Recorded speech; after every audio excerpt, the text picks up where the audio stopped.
Olá, colegas advogados e advogadas.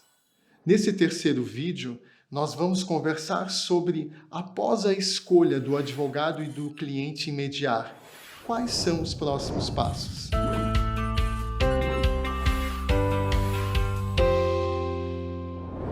Bem, então o colega analisou o conflito e decidiu que é momento de acionar a mediação. E agora? Pois é, vamos conversar sobre o que fazer a partir do momento em que você, advogado, decidiu com seu cliente que a mediação é o caminho a ser percorrido. Qual é, então, o passo a passo para que possamos alcançar os melhores resultados com a mediação?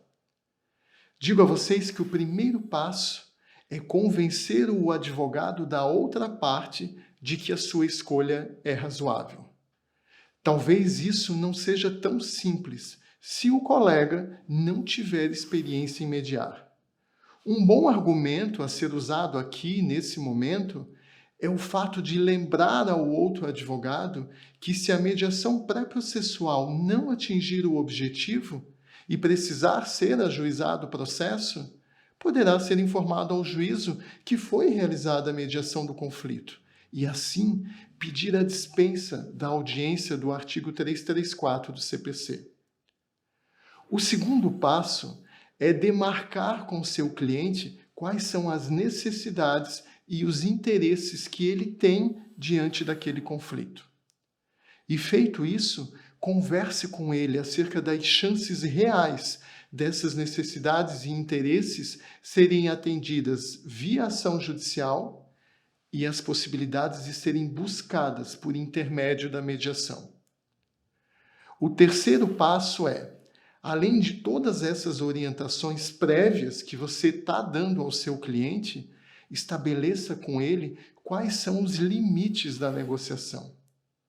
Por exemplo, se estivermos mediando um caso sobre cobrança de um cheque ou de uma nota promissória, é claro que o doutor ou a doutora irá fazer os cálculos com o cliente do valor atualizado da dívida. Pois bem, tão importante quanto isso é já ir para a sessão tendo demarcado com o cliente qual é o limite máximo de desconto, como ele será apresentado e qual é o parcelamento a ser proposto.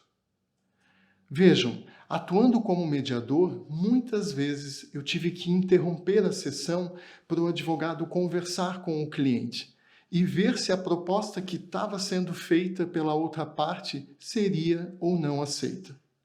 Por quê? Porque não havia sido conversado nada sobre isso entre o cliente e o advogado.